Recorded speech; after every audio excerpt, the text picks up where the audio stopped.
guys, the Tic Tacs you've got, and they go, oh, we don't know what those are. Yeah, but we've got these Tic Tac things. No, those aren't us. We don't know what those are. We assume that these things would come down and give us all these answers, but perhaps there are many things they don't know. Indeed. I agree with everything you've said there. Yeah. We don't know how much the deep state knows about this. We don't know what their knowledge of this is. I'm going to assume, though, that they have more than we plebes here have, but they don't have everything that they want. I'm sure that there are questions that they do not have answered. So that'll be a very interesting little dance that happens if it ever does. Yeah. So Ricky says, you might have mentioned this in your book, but is there a body of water that most wouldn't expect to have USO activity, but it does? There were a few that, first of all, these occurred in almost every body of water. Where I didn't get a lot of cases was in most areas of the South Pacific Ocean. But of course, very few people live in the South Pacific Ocean, which I think is probably the biggest reason why. The Indian Ocean, the mass of the Indian Ocean, similar, did not have many, except for the Arabian Sea, which was closer to the shore there, where we do have a few cases. One area that I don't know that I had any predisposition one way or the other, but that had quite a few, was the Strait of Malacca. The Strait of Malacca, for those who don't know, it's a very narrow, critically important sea lane that's right out by Singapore. And one of the Indonesian islands goes alongside it, and you've got this long, narrow strip of water that these days all Chinese shipping has to go through. If you want to ship to and from China from many parts of the world, you have to go through the Strait of Malacca, and it's not very wide. I have 4 really interesting cases of bizarre underwater luminous activity that were recorded there, and I don't know what this is. But as far as other bodies of water that I would not have expected, there's one in Asia as well called the Sea of Okhotsk, which is off of eastern Siberia. God almighty, like it's one of these places that's one of the most inhospitable oceans seas in the world. It's like covered in fog 6 months out of the year. The water is bitter cold in the winter. The seas are rough there. And yet we have quite a few Soviet Navy cases of USOs coming into and out of the Sea of Okhotsk or operating underneath there.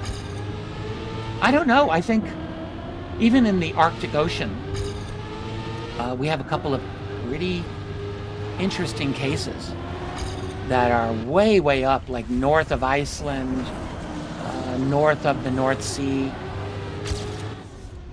I haven't really found an area where they just haven't been seen. Even not far from the Antarctic coast, there are some cases down by like South Georgia Island, which is getting close to Antarctica. So I don't know. I think they're kind of everywhere. I'm going to a couple of good cases by you're in Britain.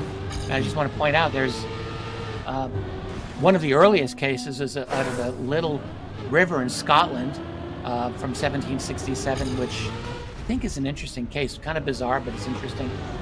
And there's a few others that are from the North Sea, from the English Channel, off the coast of the Bay of Biscay, near off the coast of France there. They're pretty much everywhere. These next two questions I'm going to read you together, and you'll see why. So Steve asks, what are the possibilities for citizens or scientists to study USOs? Something like a Galileo project for the seas, or will the knowledge be limited to military encounters? And I'll add into that, because I think it bleeds in. Teresa asks, I'm curious, what does Richard think is the best way to investigate USOs? Research vessels, mapping, with the waters being so vast. Yeah, two great questions. They do go together. Well, we're developing better and better types of ROVs, remotely operated vehicles that operate within the water. The capabilities are vastly better than what we had a few generations ago. The best capabilities are certainly with the United States Navy here. But so in terms of what like the U.S. Navy has, you can have autonomous underwater vehicles, AUVs, I think they're called, that no longer have to be tethered to a ship to be able to operate, so they can have a greater range. And I see that with civilian applications happening more and more. I mean, we're now seeing civilian applications in terms of UFOs or UAP are increasing dramatically. We're seeing more civilian-based projects, where we're trying to detect things like magnetic anomalies in the atmosphere overhead, or we're using artificial intelligence to identify known aerial objects and put a camera up there 24/7 to identify things that are not identifiable. So it's a little tougher with the water. And, keep in mind, there are 3 fundamental types of water where these objects are seen. Oceans, yes, but also lakes and rivers. So there's freshwater bodies as well. And it's very likely that we might have an easier time with some of the lakes and rivers than certainly with the ocean deeps, where that's a lot more difficult to do. But I could foresee, maybe in this decade and moving forward, better use of civilian-operated, remotely operated vehicles that have some kind of version of a kind of sonar that might be able to detect things. The problem with that is you would need, and presumably we would have algorithms that could identify a submarine, or identify a whale, or identify other types of things that are in the ocean that would not be USOs. So it would take some doing, but I don't think it's impossible. I could imagine a group of interested oceanographers and maybe ex-Navy people who know the water very well and know the technology to be able to construct a civilian version of a detection station. It could happen. It could happen. Final listener question from Russell. Russell says, I see Richard as a historian who has understandably been captivated by the UAP topic. Given that I and many feel we are past the point... A bit of a noise in the background there, sorry. Given that I and many feel we are past the point of no return in the disclosure journey, does Richard ever take the time to indulge in what the history books will document this period like in 100 years' time? The last part. So have I ever indulged what my books will be like? How they will be seen in 100 years? The way it's worded, does Richard ever take the time to indulge what the history books in 100 years will document this momentous period? I think there's a history word books in there somewhere, yeah.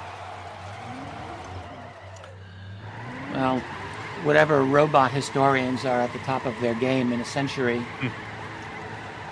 I think they will be seeing the transformation of human civilization and the human species, not just disclosure.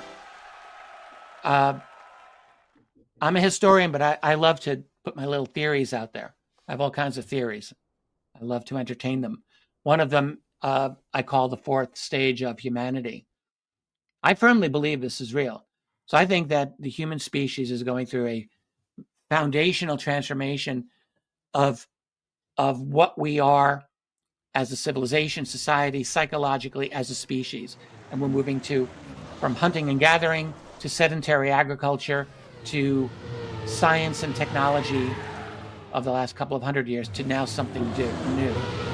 And I think it's transforming us, where we are in a digitally ruled world of digital information that dominates, that will very likely be centrally controlled, I'm guessing. And it's going to make a lot of changes in our society. One of those changes will be a form of disclosure.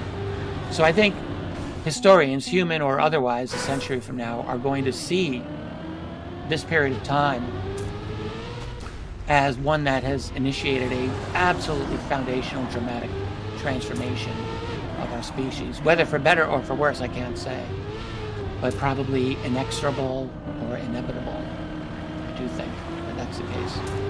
We can't help ourselves. We're on this path, maybe since we discovered fire or discovered stone tools, started making those. Maybe it goes back that early, that we've been on this path where we abstract our thought, we create a world of ideas independent of the reality. That's something, as far as I can tell, humans might be unique on this planet for that. And certainly constructing complex language and complex artificial conceptual structures, that's us. And once we've been on that path, I think we've taken ourselves onto a certain inevitability that is now leading to digital information and the digital transformation of our world. So I think 100 years from now, that's what they're going to be looking back on, and they're going to see that something like disclosure would probably have been inevitable in this context. Because with the digitization of knowledge, the ability to share knowledge, I mean, look at this conversation you and I are having. We have an entire Atlantic Ocean between us, and yet we're doing it. That's because of the digital revolution. So that is allowing us to trade information, share information in a way that was just not conceivable before. And I think that was probably a prerequisite for disclosure. So I think future historians will see all of this as tied together pretty well. And is it unfair to say, or fair to say, that in 100 years' time, books like yours, History of USOs, Volume 1, 2 and 3, perhaps there would be even more by that point, you know, myself and yourself will be uploaded onto some cloud computer by then. People studying this period in time, and perhaps studying a period just before disclosure, BD, not AD, are looking at books like yours as an index, as a research tool to look at how we were understanding a phenomenon that was confusing, a time of upheaval, great change across the planet, in a way of understanding how we were and what we kind of become in that time. Is that what you kind of hope for books like these long term? You know, that's a great insight, and that's probably the best that I could hope for my books. Any historian ought to recognize that his or her work is never, almost never, let us say, going to be the final word. Because we write history from the perspective that we have at the time that we have it, and history is always being revised and tweaked, and it should be. Because it comes down to the questions that you ask. That's what creates your history. The questions that you put to the past. And people a century from now will undoubtedly have different and more pertinent questions in the future for them than we have today. We ask the pertinent questions that we have for today. So I think I cannot possibly expect that future centuries from now they'll be looking at my books and thinking, oh yeah, this is the final word. But hope I would be very happy if future generations were to look at my books at all. First of all, that would be a shocker. But if they would, to look for, as you say, what were some of the people thinking about this phenomenon at the time? What were their best theories? And yeah, my book would be one that they would look at. They'd look at a bunch of others. And that would be an interesting thing to see. I'd love to be around to do a little H.G. Wells time travel, go into the future and see how all of that works out. That would be a fun thing to do.